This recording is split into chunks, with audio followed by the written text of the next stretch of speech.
continue. And we have now device tree overlay topic. Ivan Oleynikov, Dmitry Hodyrev will be our speakers.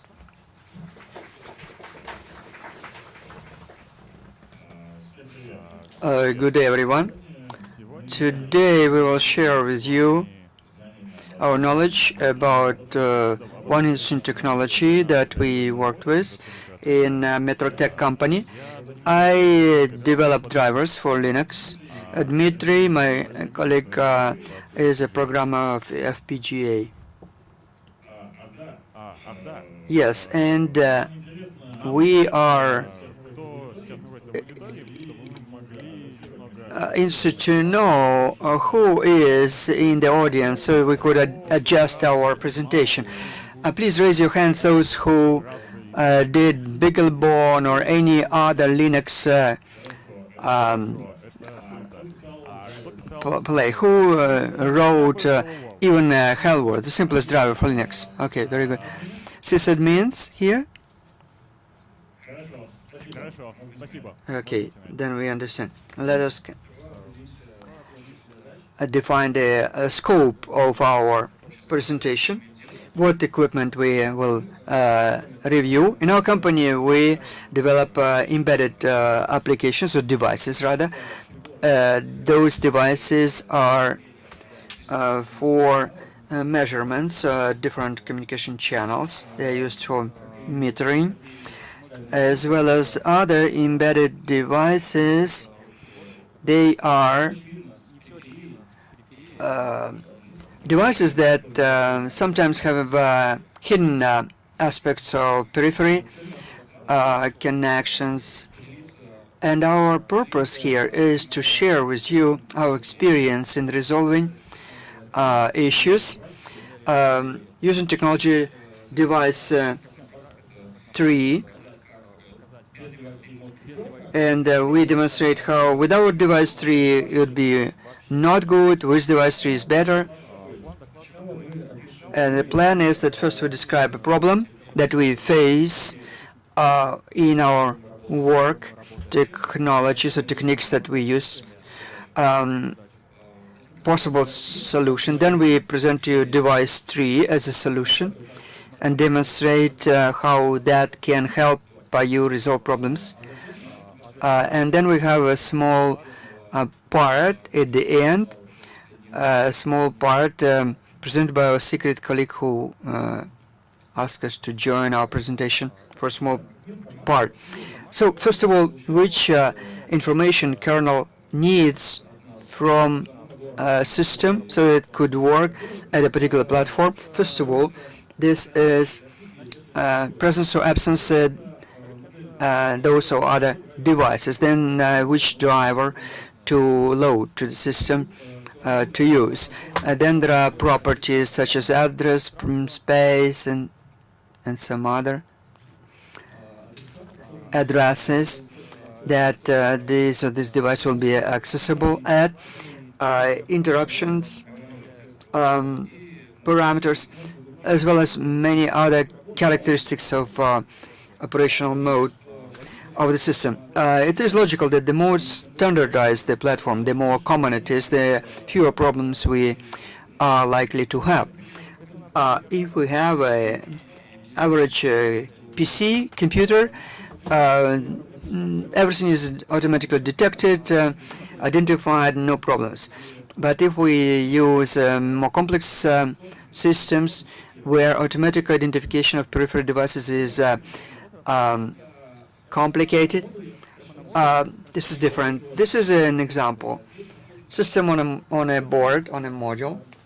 There is ARM processor here, memory, system memory. And here's a programmable FPGA matrix. We use it as a computational basis for various devices, for measurement devices and for other types of devices. It looks like this. It's rather small. And the modules we don't know beforehand. We don't know which input-output it will show up. It could be LCD display. It could be a device without LCD display, but with a digital analogous converters and other types of peripheral devices. But it's even more interesting when we have to deal with FPGA. FPGA is a user programmable gate matrix, gate array that can be done either during boot or during runtime. We can install new firmware very fast,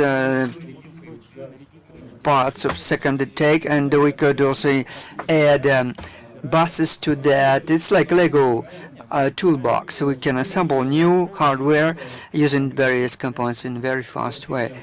And this is an example of network controller, so coprocessor, which accelerates crypto algorithms, and some other parts can be added to that. More specific example: system on a crystal, system on chip.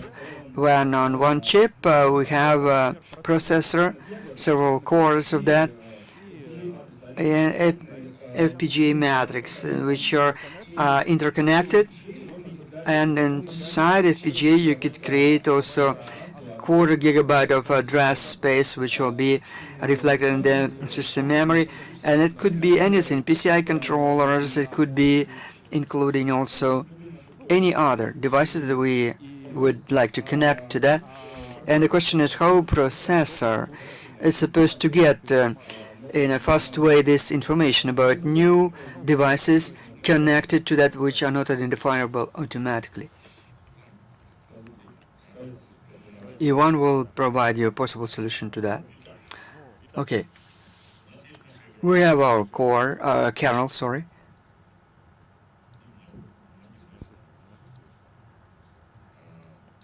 And we have kernel. And in principle, in that kernel, we have drivers, devices, buses, classes of devices, subsystems, and nothing prevents us from writing our own code and embed in the kernel, so that when we boot, the instances of our devices will be created with the help of this code, and those instances will acquire also parameters, registers, interruptions, and so on, everything which was described by Dmitry earlier. Yes, that would look like this. We take from upstream kernel sources, and when we do assembly, we link to that PC files that describes or creates during the start of this image of the core kernel. I used device. So we have 3 boards, for example. For each of the boards, we have to create a separate image of the core for the kernel. And in principle, let us think about whether this solution is acceptable or not, good or bad. First of all, inconvenience is that we will have to reassemble the kernel every time. Any change in description of connected devices, you have to reassemble the kernel. For each new board, you have to redefine the kernel as well.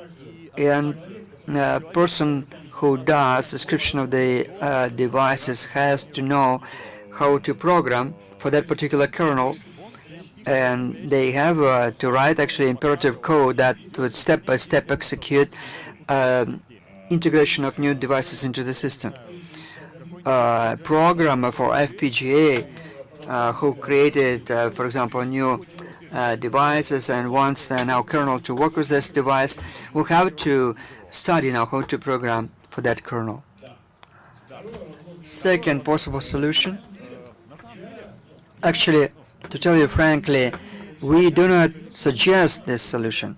We don't consider it serious. We just had to test various solutions, and also we tried this presentation several times already.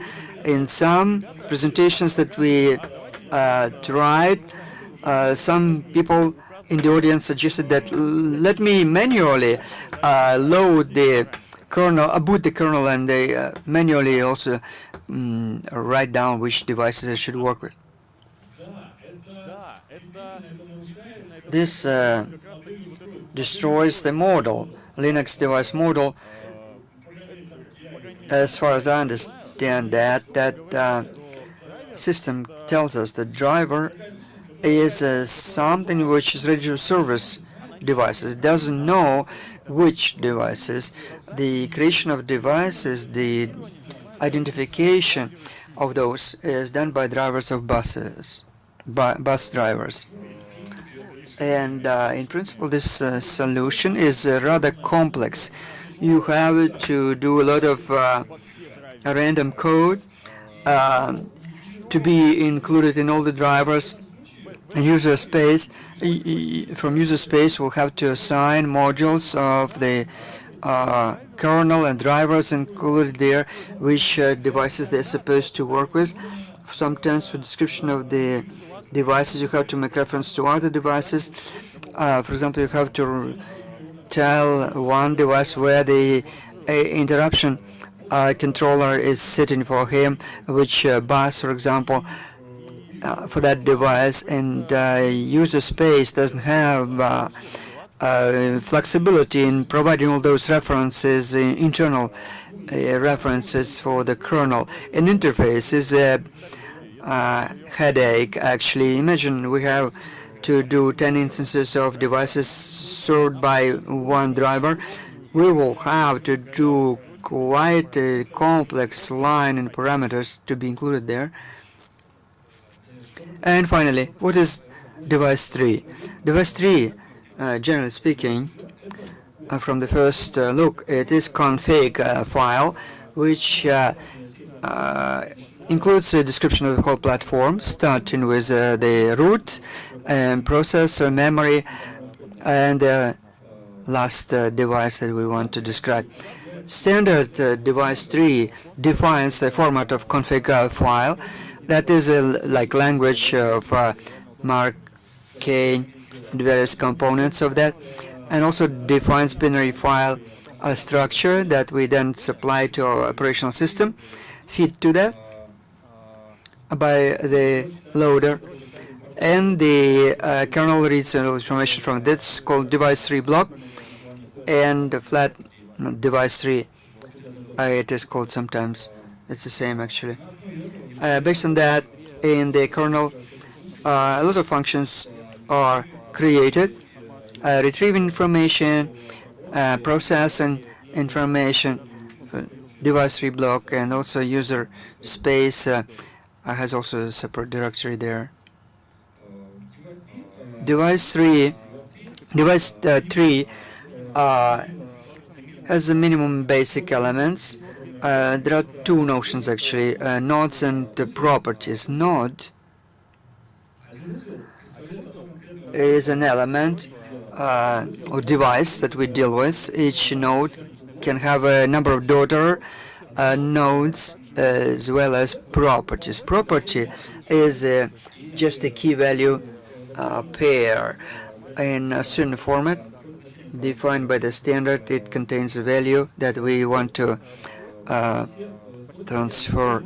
All those properties that we use are described in standard, and those are, for example, such important as pertain to a model of management, as models of driver addresses, numbers for interruptions, factors of availability, switched on or switched off, status. This is intuitive. This is clearly resembling a tree. We start with a root with this set of properties and a number of daughter nodes.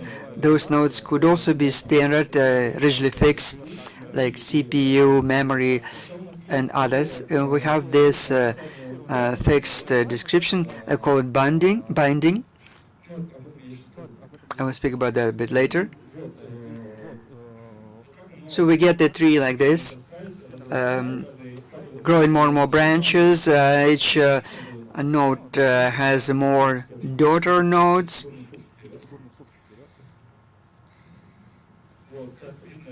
As you see here, controller interruptions and memory controller do not have daughter nodes, but SOC node, for example, have dozens of sub nodes or daughter nodes. Now, for those who want to go deeper into device 3, I can suggest the following sources of additional information. This is first of all specification for device 3, then there is documentation contained in the kernel org. This general document and this bindings folder, which contains all standard nodes, I2C, bus, and many other models. You don't have to invent anything. It's all there. How it all looks from outside, what we deal with. We deal with syntaxes files, DTS extension files for each platform. Is a file of several hundreds of lines, not that much, that is compiled with device 3 block in an instance, and together with the source of the source file, compiler is supplied. Device 3 source, device 3 compiler, which is in the scripts, and there are a number of platforms that already provide such files, device 3 source, and the number is expanding. Now for ARM, for example, is 2,000 already such files are available. So what's in it for us? First of all, now we don't have to do the follow-up of each kernel over kernel for each device. We've got one image and we've got several files per each device with the description of our platform, and by the same token we might create include files for each device to have a tiny file with changes for the entire line of devices. Second big advantage is about the fact that engineers, software engineers, can work with that. They are not specializing in kernel compilation. I am a developer of FPGA. I don't know how to describe drivers and to configure the kernel. I would change in FPGA one controller of direct access to memory by another, and the bus number, the disruption number on the bus was changed, and I don't have to look through the kernel. I'll just open up device 3 source file and replace 28 by 29, recompile, reboot, and everything will be ready. So there are several devices, single kernel. And also it's a uniform standardized description for all devices. The single format of transmission of parameter, everything is one place, safe and robust. Which problems are still unsolved, Ivan?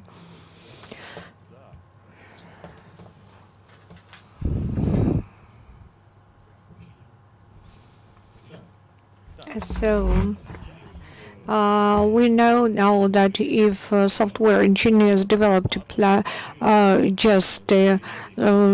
for you and have got this done and hand it over to you in order to start Linux, you will not have to program for the kernel.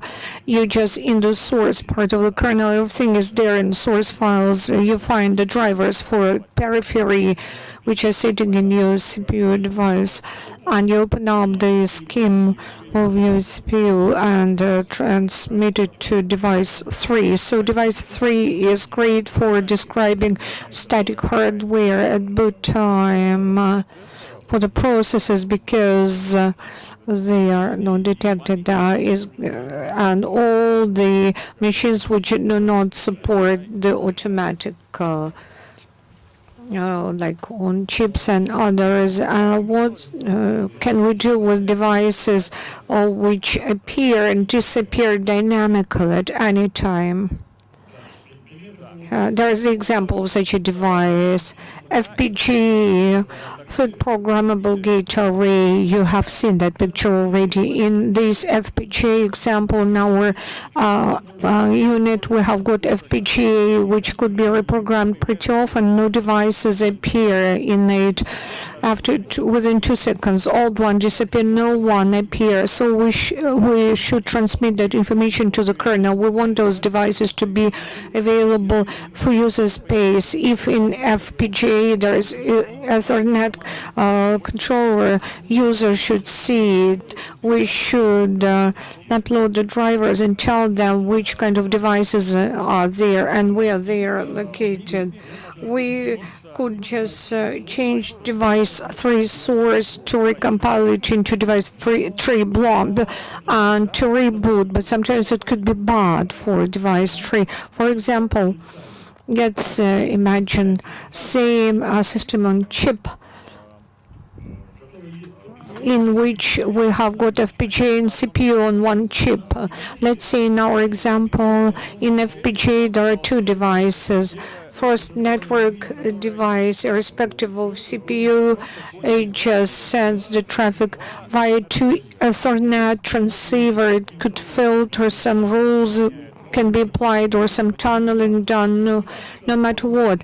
It serves the network, maybe it sets CPU, not second part device. In FPGA, it's the auxiliary CPU for DES algorithm encryption. At the same time, and the CPU and the Linux in user space, we have got OpenSSA program. OpenSSA programs know how to connect different libraries written by outsiders for encryption. By an SSL, you may give special parameters for them so that it will not encrypt data on CPU, but pass it on to our library. Our library would send it to the scripted device in FPGA.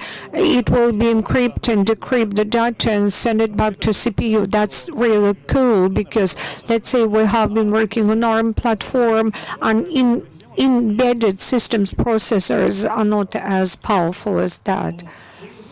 But what if, for example, user encrypted via OpenSSL by DES, now he wants to have IS, and he wants to accelerate that encryption, and he does it via FPGA. In that case, we would have to reconfigure it in FPGA instead of the script device. There would be a different device instead of DES. Then we should inform the kernel that he has got another device with different parameters.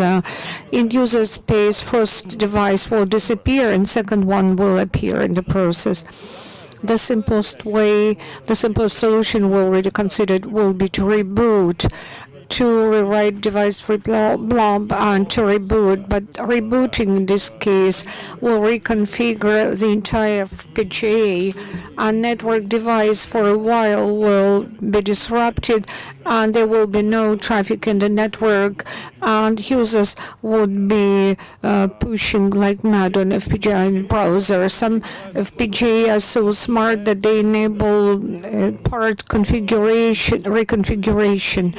Such FPGAs are divided into different partitions, and each one of those partitions could be reconfigured irrespective of each other.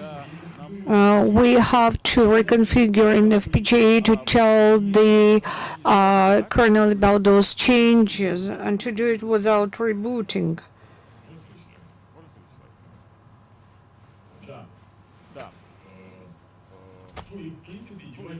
And device 3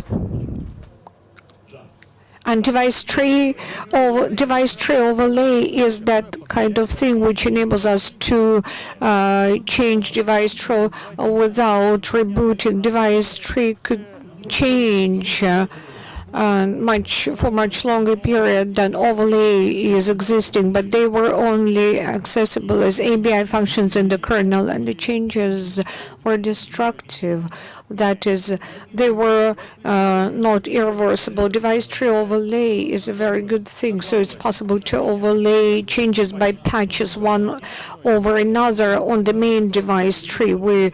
So it looks like this. If we booted from the main device tree, so we can overlay some changes. We'll call it overlay layer. Overlay. Each one of those overlays consists of several fragments, one or more. Each fragment is a very simple change for one of the tops of device tree. After using this overlay, there will be such a state. We can superimpose another overlay. There will be another state. And we can, from the top of this stack, we can get away from this overlay. For example, we have got a root top of the node, whatever you call it, which has got daughter's top I2C adapter and the FPGA. Here there are two properties here. It's rack. It's a standard characteristic property to describe addresses of devices, addresses on the bus, addresses on the machine, whatever. Let's see, it's addresses of registers via which the FPGA configuration goes. Another one, it's firmware, which shows the track of the stacking in FPGA, which should be configured, and the top in FPGA does not have any daughter tops.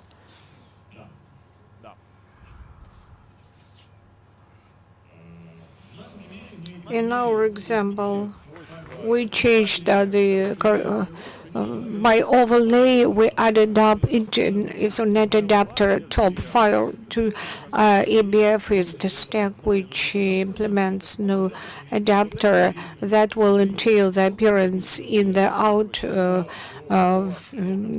output and configuration a new network user. Let's summarize. Device tree overlay. If you're interested, you can control it via configured phase. It's a virtual system.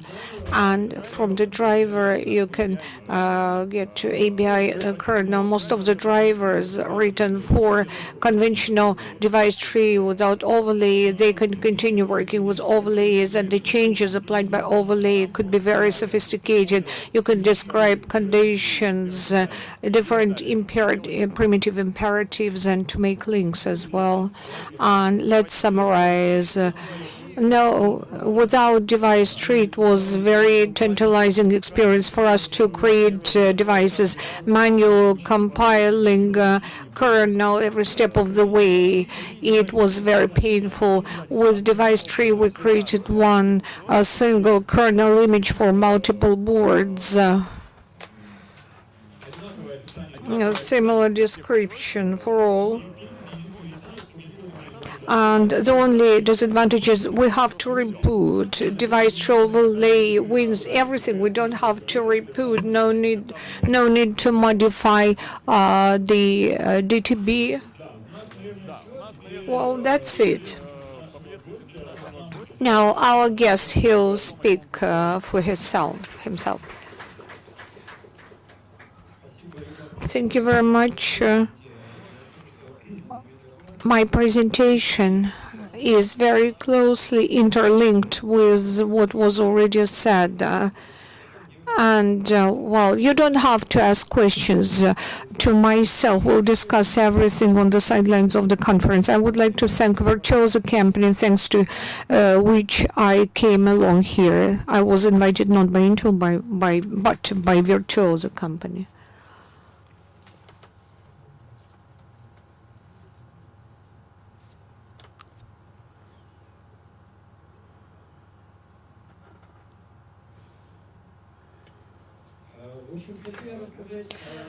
I would like to tell you about other things as well. You know about device tree, but what else has been happening in the CPI world? Why CPI? Apart from ARM, there is x86. In x86, it so happened historically that we have been working with the CPI, and so Raspberry Pi factored into the situation that Intel also wanted to tap the market, whereby everyone can try the board, have some sensors for it to play around, its chips and devices on processors, and we can see what Intel did. They made such boards. Maybe you played around those boards as well. That's another list. That's open connected boards. That's manual port. You may have heard about it or seen it. Lots of different devices and sensors, lots of sensors, standard classical buses, SPA, square C. Guys told you, before me, told you about device tree. It's very convenient to use it for in descriptions. In CPI, unfortunately, it's rather challenging to describe everything right away at one go, because it was for the box you buy a computer with everything in it, a box product, or you buy a PC, so you won't be able to change anything whatsoever there. So correspondingly, we have a problem.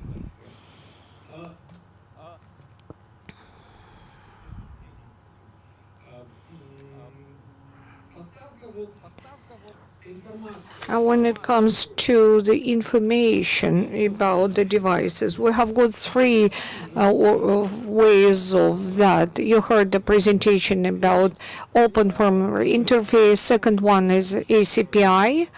And third, platform code. That's the legacy part of it. So that is that platform code, that's the old system, yes, and it's legacy system. And Linus awkward when they just outstripped ARM guys, they decided to develop ARM's device tree.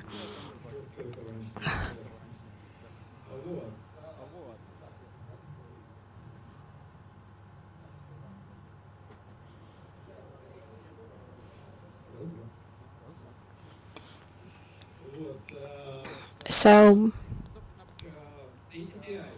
ACPI, as I've said, it's a historical, retrospectively evolved. Its advanced configuration and power interface. It's widely used on x86 and x88 and other machines, but in device tree, everything is just cool. We upload everything just wonderful, runtime and everything. Is it possible to do the same for ICPI and ACPI? And if it's possible, then how? Well, which peculiar characteristics and specifications of kernel and ACPI we're dealing with. ACPI revision 5.1 has been around for 2 years, since 2014. As you see, the movement is towards ARM. You remember ARM 64 selected ACPI for deliveries as well, and the committee for EFCPI specifications development inserted everything ARM needs there. But we're interested in the following. The recent version, that is exactly that description of the device characteristics which you heard in device tree, but it's in ACPI. It's a AML language table. And correspondingly, what does it do? It enables us to have a description of any characteristic of the device, like the data bus, which is not in ACPI specifications before in version 5, or some specific parameters of the device. Now it's all possible to be done. And in point of fact, such a capability existed even earlier, before the kernels 4 and 7, to upload download such things, download those things in ICPI to recompile the table. In the new kernel, there is such a new peculiarity. It's possible to download small chunks to do the upgrade. Device 3 in the second column you saw when we can upload those chunks above the fragments and to have the overlay and to change the descriptions in the device. And very briefly, SPI device specifications, necessary parameters. That's the way it looks like in ASL AML language. ASL and AML, which is after compilation. And here are the parameters, those properties I mentioned. They are same as in device tree, same description. We describe the string we are compatible with. We describe different properties. Here is improvement controller. All this is about the very aim of this CPI, not to rewrite the drivers, not to touch the code, so the drivers for device 3 would work at x86 platforms in the same way. That was a demo version. I don't want to show, I will not show you the video trailer. And here, I know that some guys are present here who saw the previous version of this presentation. That's the updated demo version. My colleague has been developing it.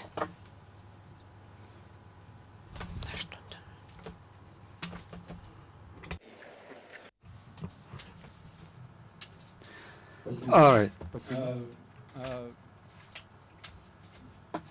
My colleague is developing this layer for Yocto distribution package in order for user to assemble image very easily that could be loaded on some board with a device connected to it and to multiplex lines correctly.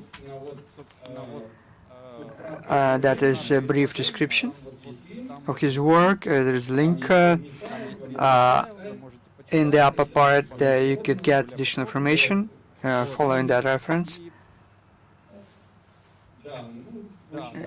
And supported boards are listed for currently. And you have to launch 2 lines of code in order to get the image. If you write those lines in the config, you would get the image that will be bootable from the board. And this is from old presentation, also part answers to some questions are in that layer, Meta and CPI. You could find additional information, how it is done there, and number of supported boards can be expanded. Thank you very much again to the speakers for this opportunity to present material to you. All right, how about questions to speakers? Thank you for presentation. First of all, about porting of links of boot and image. Where can we have to change and see for a particular board? Boot is loaded, and image is fails to load.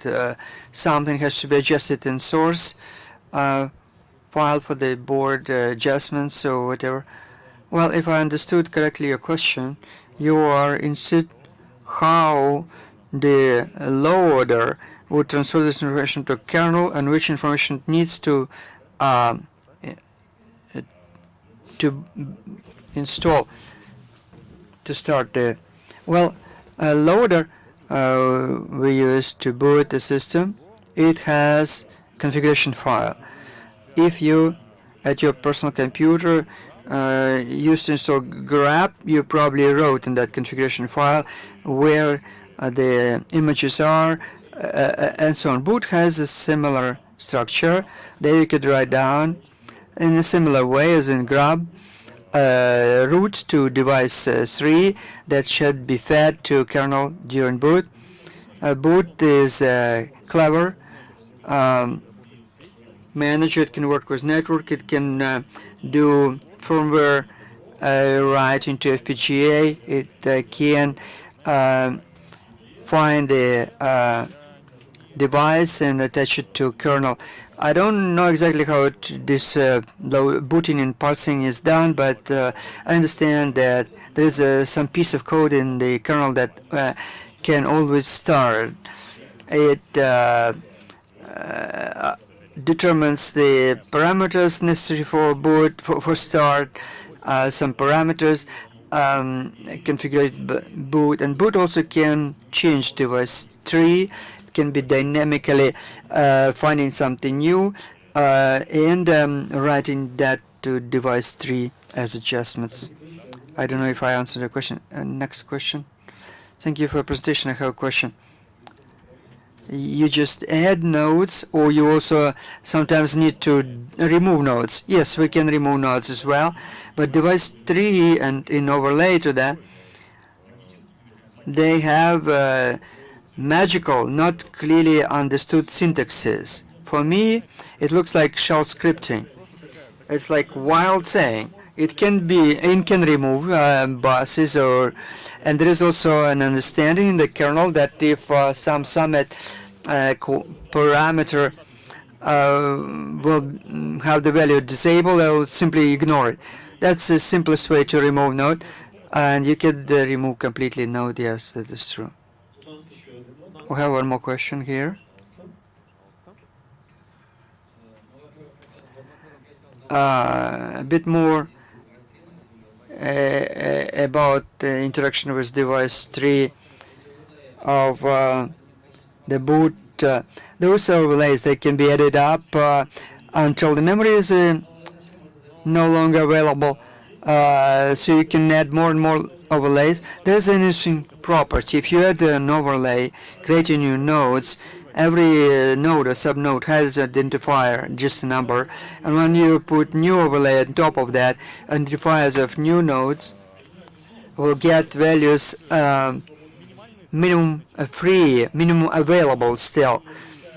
And reading the code in device 3, I noticed one interesting peculiarity. The ID of the upper node or summit, we call it, has a magic value, and it is interpreted in a very unusual way. I don't remember exactly, but it is different. There could be problems in that if you make really too many overlays. Thank you. Any other questions? I had a question about compatibility with overlays. There was an interesting phrase was here: the majority of drivers would not notice anything. And the majority of drivers, not speaking about majority, often device 3 is used to describe a special type of devices, a platform device type. This device is not attached to any particular bus.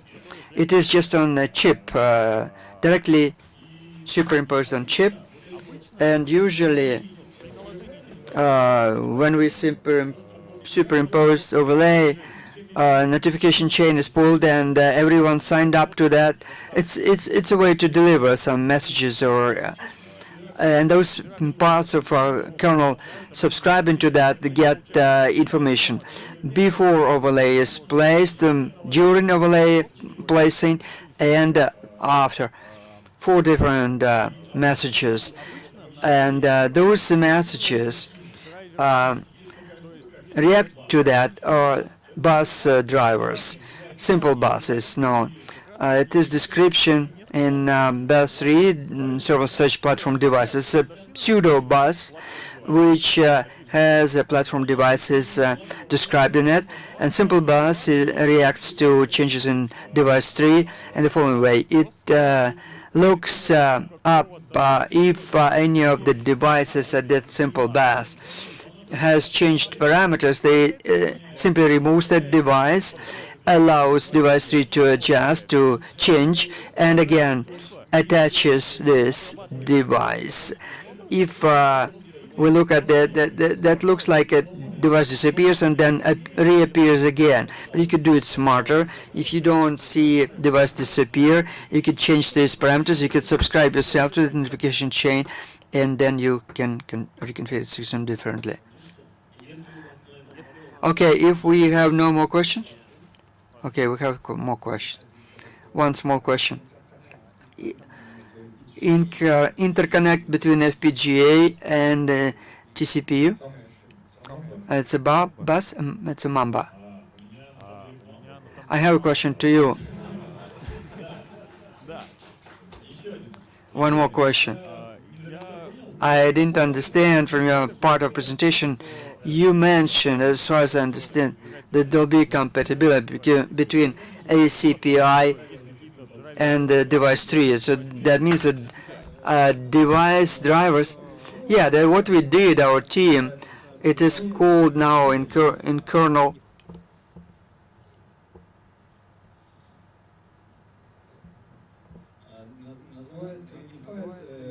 it is called unified device properties. All those callbacks and